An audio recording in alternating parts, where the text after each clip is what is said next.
JKC news देख रहे हैं यहाँ पर। मैं हूँ आपके साथ स्नेपिका वर्मा। जम्मू कश्मीर की बात करें तो जम्मू कश्मीर में जिस तरह से सियासी सरगर्मियाँ चल रही हैं और साथ ही साथ अगर विधानसभा के चुनावों की बात करें तो विधानसभा के चुनाव भी होने जा रहे हैं और इन्हीं सब पर बात करने के लिए हमारे साथ RS पठानिया जी मौजूद है। तो सर, सबसे पहले जेकेसी में आपका स्वागत करना चाहूँगी। थैंक यू, धन्यवाद आपका भी। तो सर, क्या कहना चाहेंगे, जिस तरह से अगर चुनावों की बात करें तो 5 राज्यों में चुनाव हुए और आम आदमी पार्टी की बात की जाए तो उन्होंने पंजाब में जीत हासिल की, जिसके बाद जम्मू कश्मीर में भी नारे लगाए जा रहे हैं और ये अंदेशा जताया जा रहा है कि जल्द ही आम आदमी पार्टी की सरकार जो है जम्मू कश्मीर में भी बन सकेगी। उसको लेकर 5 में से 4 राज्यों में भारतीय जनता पार्टी ने शानदार और वन साइडेड जीत दर्ज की है और उत्तर प्रदेश में भारतीय जनता पार्टी ने इतिहास रचा है। जहाँ पे आज तक कभी कोई रिपीट और रिटर्न ना हो पाया हो, वहाँ पे भारतीय जनता पार्टी ने रिटर्न किया और अपने आप को रिपीट किया है। तो मेरा ख्याल है फोकस तो इस पे रहना चाहिए कि बार बार हर एक ने कहा कि ये 2024 का सेमीफाइनल है उत्तर प्रदेश का चुनाव, लेकिन उस सेमीफाइनल को बड़े शानदार तरीके से भारतीय जनता पार्टी जीती है। तो मेरा फोकस तो इस पे होना चाहिए।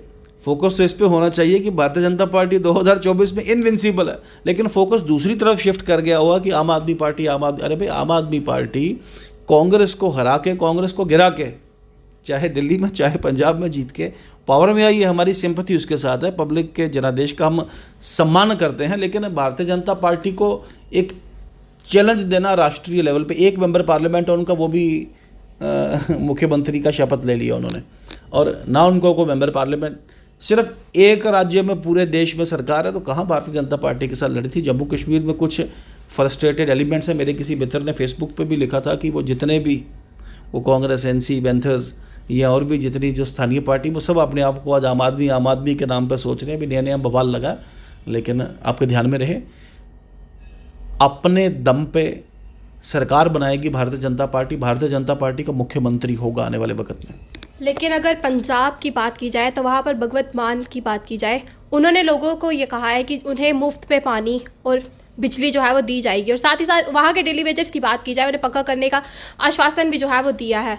लेकिन जम्मू की बात करें, जम्मू में इस वक्त युवा जो है बेरोजगार बैठे हैं और डेली वेजर्स की बात करें, अपनी मांगों को लेकर प्रदर्शन कर रहे हैं। तो क्या लगता है, जिस तरह से डेली वेजर्स की बात करें, युवा बेरोजगार बैठे हैं, तो भाजपा की सरकार बन सकेगी? देखिए, भारतीय जनता पार्टी की सरकार में ही सबसे पहले ये फैसला किया गया विधानसभा के पटल पे कि 51,000 डेली वेजर्स हैं, उनको रेगुलराइजेशन पैटर्न में 2 SRO के माध्यम से लाया जाएगा। इस इशू को अनरिड्रेस करते हुए, अनदेखी करते हुए आज इतना बड़ा बन गया है कि इसकी फाइनेंशियल इम्प्लीकेशंस इतनी हैं कि जम्मू कश्मीर की सरकार अपने दम पे एकदम सक्षम नहीं कि एक ही पेन के स्ट्रोक से इन सबको कर पाए। लेकिन वी आर कमिटेड। हमारे दौरान ही कमेटी गठित की गई है चीफ सेक्रेटरी की, इसमें चेयरमैनशिप में डेली वेजर्स, NYCs, REKs, ये जितने भी लोग हैं इसमें, तो इन सब को एक कड़ीबद्ध तरीके से रेगुलराइज करना और इनको एक प्रॉपर एक पेमेंट पैटर्न जिसे कहते हैं, इनकी तनख्वाह पूरे पर वेज पॉलिसी इनकी प्रॉपर हो, कम से कम मिनिमम वेज से ऊपर है। हमने इस पर फोकस किया।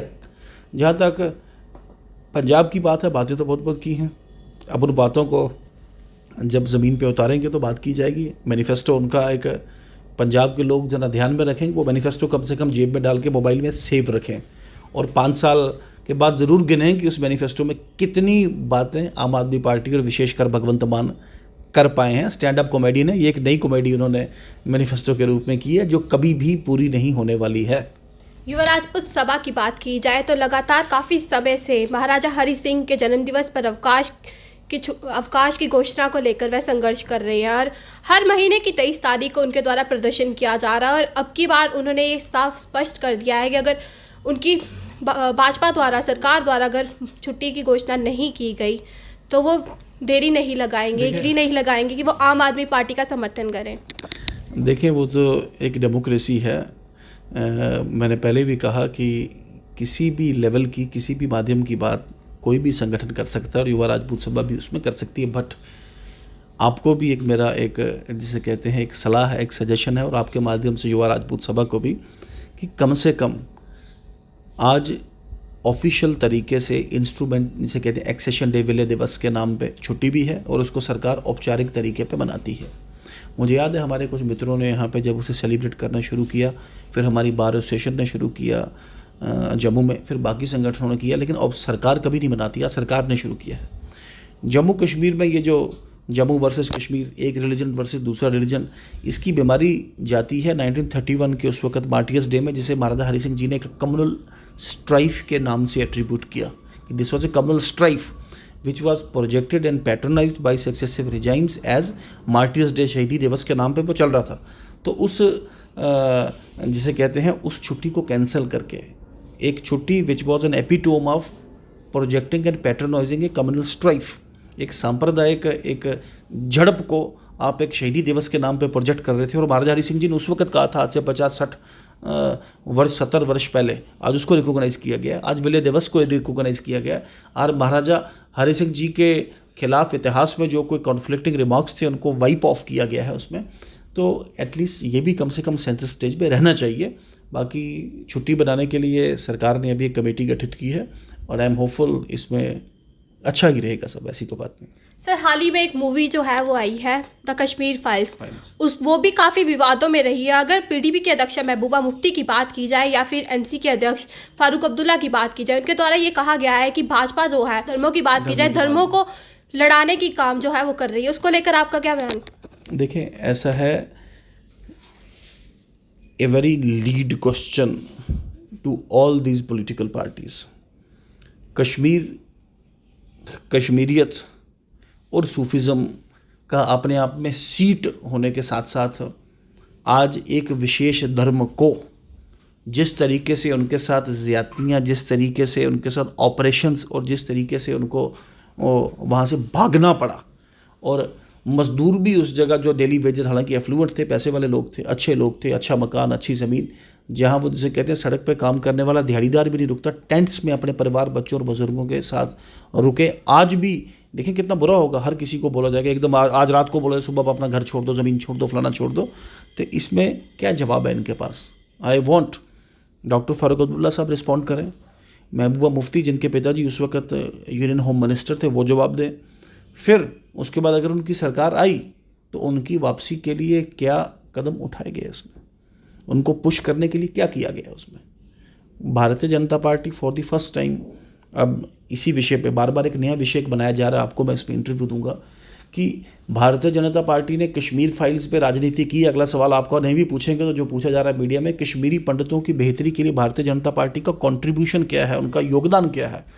वो जो पीएम पैकेज जिसे मनमोहन सिंह अनाउंस करके गए थे, चाहे वो नौकरियों के नाम पे, चाहे क्वार्टर्स के नाम पे, वो भारतीय जनता पार्टी के दौरान 75-80% जिसे कहते हैं बिल्कुल सैचुरेशन पे उसको काम किया गया। उनकी वापसी के लिए, उनकी रीसेटलमेंट के लिए एक sincere efforts Bharatiya Janata party ने अपनी ओर से की हैं। और अगर एक कलाकार ने एक अपना जिसे कहते हैं क्रिएटिव एक थ्योरी बना के उस 90 के हॉरर को पिक्चराइज करने की अगर कोशिश की गई है तो इनको तकलीफ किस बात की हो रही है? दे deny, they dispute, and rather they do not have an answer as to why people belonging to a particular religion, एक विशेष धर्म से कुछ लोग, हमने बार बार कहा अब, लेकिन वहाँ पे एक अलग ही माहौल बना दिया गया। हमारी एक बहन, मैंने उनको इंटरव्यू भी देखा, वो कह रहे आज़ादी आज़ादी आज़ादी। हमने कहा हमें भी चाहिए आज़ादी, और ओम भूर्भुवः स्वः, हमें चाहिए ओम भूर्भुवः स्वः, उसको बोलने की आज़ादी। जब भारत का संविधान हर किसी को राइट टू रिलीजन, तो रिलीजन के नाम पे, उसके नाम पे इस तरीके का जघन्य जिसे कहते हैं रोंगटे खड़े करने वाले अपराध वहाँ के कश्मीरी पंडितों के साथ, उनके बुजुर्गों के साथ, उनकी महिलाओं के साथ, उनकी बच्चियों के साथ इस तरीके के जघन्य अपराध हुए, ये बिल्कुल एक शर्मनाक है और ये एक बहुत बड़ा काला धब्बा है। और एक काला धब्बा और ये शर्मनाक एपिसोड जब जब इनके सामने आएगा तो इनकी बोलती तो बंद होगी, ये आगे पीछे बात तो करेंगे उसमें। सर, आपको क्या लगता है आने वाले समय में जम्मू कश्मीर में भाजपा की सरकार जो है वो बन पाएगी? भारतीय जनता पार्टी की मजबूत सरकार, अपने दम पे सरकार, और भारतीय जनता पार्टी के मुख्यमंत्री की सरकार आने वाले दिनों में जम्मू कश्मीर में बनेगी। आश्वस्त रहें जम्मू कश्मीर के लोग, जम्मू कश्मीर के युवा, और जितने भी जो पेंडिंग विषय हैं जम्मू कश्मीर को लेके, जिन पे आज तक कभी को काम नहीं हो पाया, जिनको कंस्ट्रक्टिवली डील नहीं कर पाए हम आज तक, उन सबको सरेअंजाम तक कंस्ट्रक्टिवली क्लोज करने की कोशिश की जाएगी। सर, बहुत बहुत शुक्रिया। थैंक यू, धन्यवाद, नमस्कार। तो ये थे भाजपा के प्रवक्ता आरएस पठानिया जी, जिनसे हमने कई मुद्दों को लेकर बातचीत की। आगे भी इस तरह के खास लोगों से आपको मिलाते रहेंगे। देखते रहिए जेकेसी न्यूज़। मुझे दीजिए इजाज़त।